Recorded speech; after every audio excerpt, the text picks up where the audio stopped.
demolish a shelf and enter into another realm. Gabby lifted her drink to Alice, offering to buy her one. It's called a Blue Lady. The inside of her mouth looked radioactive when she forced a laugh and added, like me. Gabby wasn't normally prone to self-pity, and it wasn't like this was the first time she'd been dumped. She always insisted that it was easier to be rejected than to reject, a point which Alice starkly disagreed. Alice could not even endure the idea of rejection, let alone the reality of it, which is why she always ended relationships the moment nausea or insomnia hit her. Her body's telltale signs that things were starting to get more serious than she could handle. By contrast, Gabby believed that the pain of realizing someone was not the one was more heartbreaking than the disappointment of someone failing to recognize your greatness. So why was it different with Brian? Why wasn't she shrugging him off like she did Jeff or George or Stella or Ryan or Tyler or all the other misguided souls who had walked away from the best thing that would ever happen to them? What was it about Brian that made his rejection a mark on her character rather than his? Alice declined Gabby's offer of a Blue Lady, saying simply, I'll keep my tongue pink for the night. She bounded up to the bar to order a tequila soda. Alice hated seeing her best friend like this, oblongy-faced and drunk over a man as self-involved as Brian, especially since she knew Gabby would find someone new in a matter of weeks. Every time Gabby had become single, someone swooped in as though the city had put out a signal announcing her availability. She would probably meet someone on the way home from the bar. Still, it was clear from the tears and from the near incoherent rambling that Brian was the one, and she'd never love like that again, that Gabby did not want to move on. So Alice sat beside her, letting Abby drink all those Blue Ladies, until her lips looked like she had A with their meat and her words started to lilt.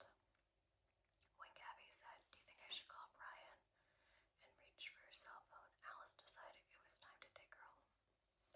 On the short walk to Gabby's condo, Alice studied her so she didn't trip on the sidewalks.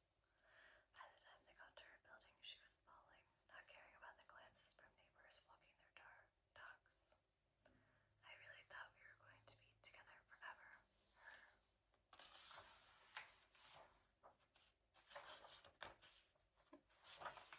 go.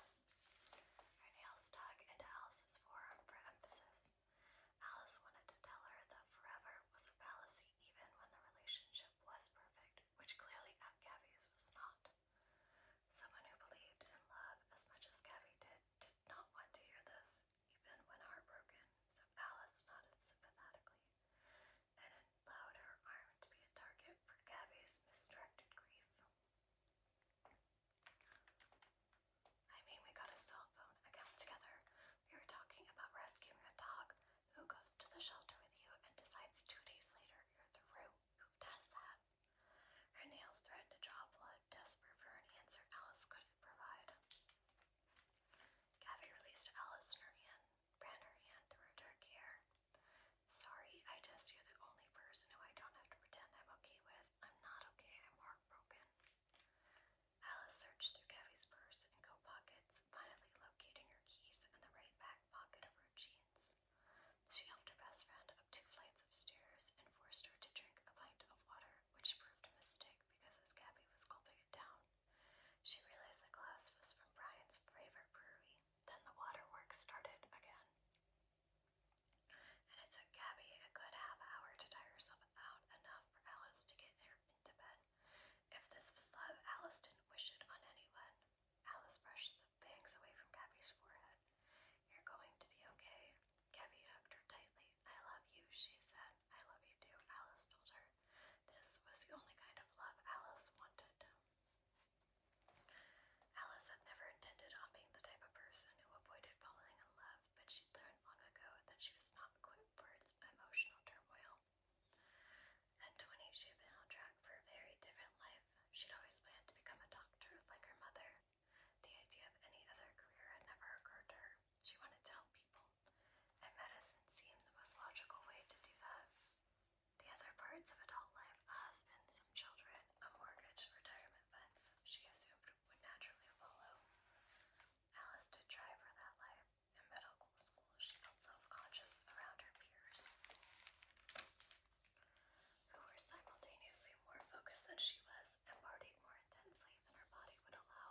when she finally braved a sentence, her voice came out someone else's. After that, after insomnia, dehydration, and voicelessness, she decided enough was enough. She couldn't keep her body from its natural panic, its automatic aversion to love. It was easier to avoid romantic entanglements altogether since they would always end, even if Alice didn't manage to mess a good thing up. When she decided that love, like the field of medicine, was not for her, her entire body could relax. She remembered how much she liked herself when she wasn't consumed with wondering if someone else liked her enough. This self-love seemed healthier and more fulfilling than any affirmation she could get from a partner. As for the more physical aspects of relationship, well, that was lust. Alice was fine with lust so long as it ran clear of love. Throughout her 20s, she taught herself to separate the physical from the emotional, which turned out to be not that difficult if she chose the right partners. She began to identify the personality of traits of those who would want more from her than she was prepared to give. Those she in turn might want more from the men who were too interested in her childhood or her life goals. Those who told her they felt like they'd known her their entire lives. Others who were shy and wounded, whom she found herself wanting to fix. The men she pursued instead didn't have to be assholes or players, simply individuals with whom she didn't share that uncontrollable spark, that deeper connection. Even then, she had a fail-proof routine for keeping them at a distance. She never invited them to her home. She never invited these men to her home, never stayed the night at theirs. If she decided she wanted to see them again, she always took their numbers, always texted, never called, met them for drinks, not meals, somewhere close to their homes. Now, at 32, Alice still believed in love, just for other people, never for herself. Some people do not have the discipline to train to be a concert pianist. Others do not have the bravery for a stunt person. Allison simply did not have the constitution for love. After a few weeks, Gabby had not in fact found someone new. She was committed to mourning her relationship with Brian for as long as it took, which was proving to be a considerable amount of time. Alice needed to do something to shake Gabby, to make her understand how strong she was, how much love awaited her, how much love she had to give. She considered buying Gabby a collection of Yeats poems, but she wasn't trying to make her best friend even more depressed. Jane Austen felt too predictable, and besides, those were love stories Gabby had already memorized. No, Gabby needed something uniquely hers that would make her feel seen, so as she continued to bear periods of isolation with heavy drinking sessions and public crying checks, Alice decided to write her best friend a letter. Through the years, Alice and Gabby had established a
But she would follow up with binge drinking before too long.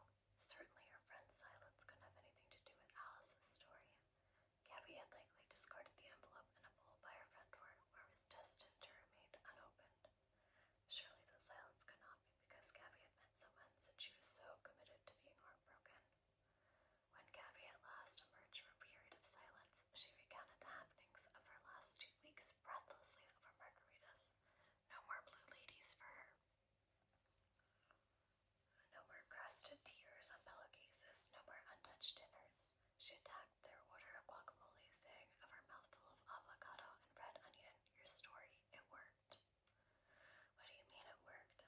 Alice scooped up as much guacamole as she could onto her chip. On the best of days, she worried about getting her fair share of a communal dish, which is why she didn't share with anyone other than Gabby and her mother, who were both conscientious of and accommodating to this hang-up.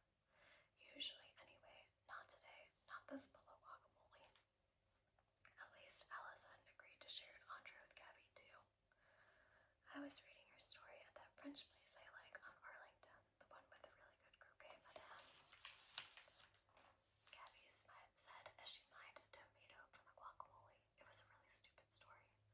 Alice winced. She would be the first to admit the story was dumb, though it didn't feel great to have that fact confirmed by someone else. But it got me laughing when the hummingbird turned the ocean red with love. It is just too silly, too on the nose, but it worked. I don't understand, Alice said with a tinge of annoyance.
She had 2 at home. Claudia loved cats almost as much as she loved dogs.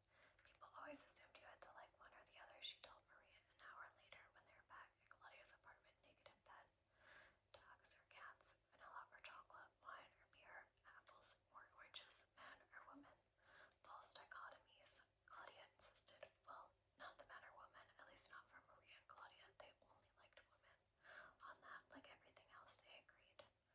By the time Claudia Jr. had fully recovered, Maria and Claudia were deeply in love. You don't really think either of those instances was because of my story? Alice asked when Gabby finished telling her about Maria. What she meant was, you don't really think either of those are examples of love?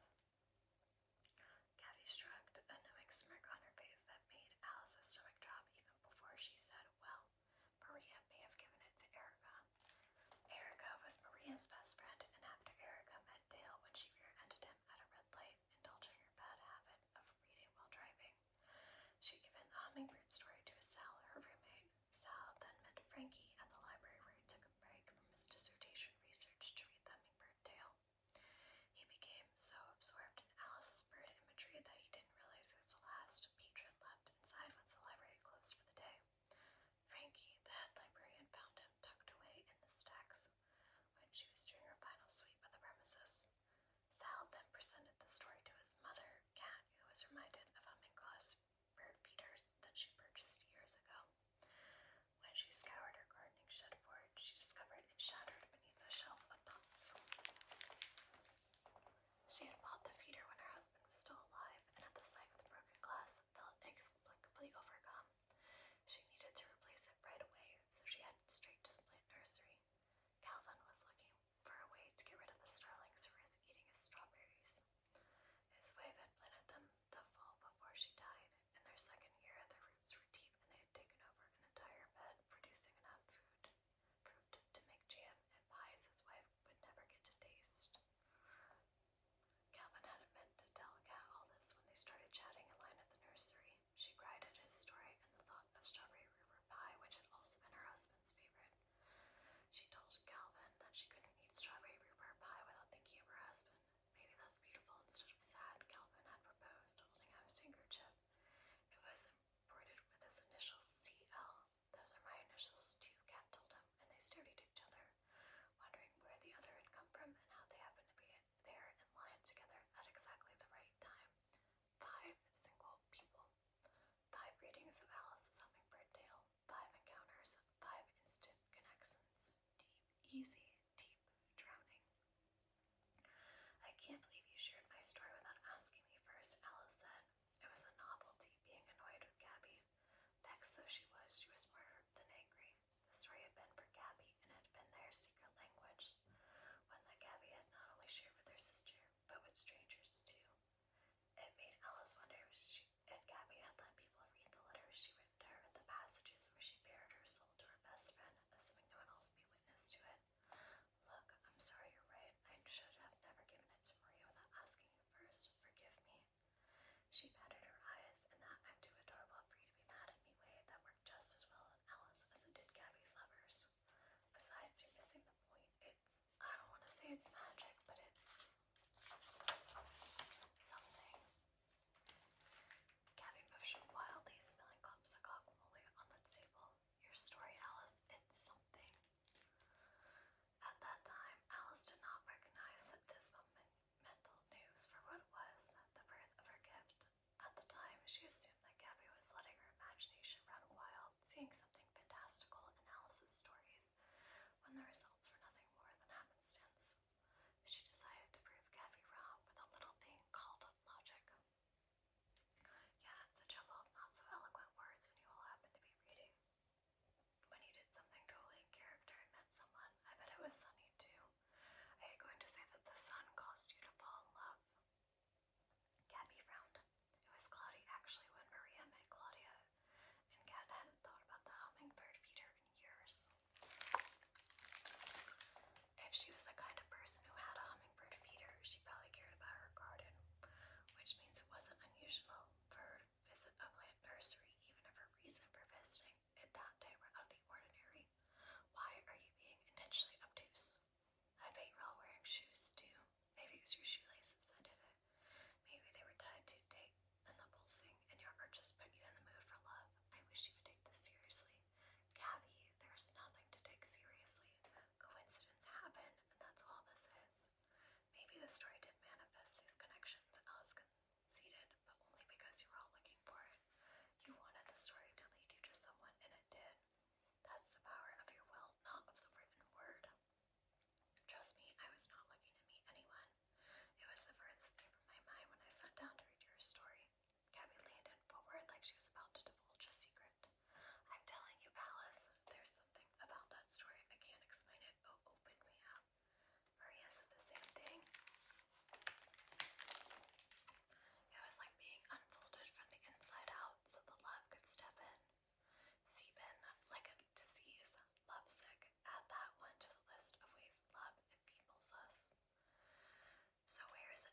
she could sense Gabby's triumphant smile. Gabby always won. Alice had never been able to refuse Gabby, and historically this had been a good thing. Over the years, if she hadn't consistently said yes to Gabby, she would have never had to learn a bike, never would have had her first kiss, never would have worn a bikini or Doc Martens, never would have gone across the country for med school, never would have left when it didn't feel like home. Good, Gabby said, scooping the last bit of guacamole with her index finger. Her name is Rebecca, and you'll love her. She stuck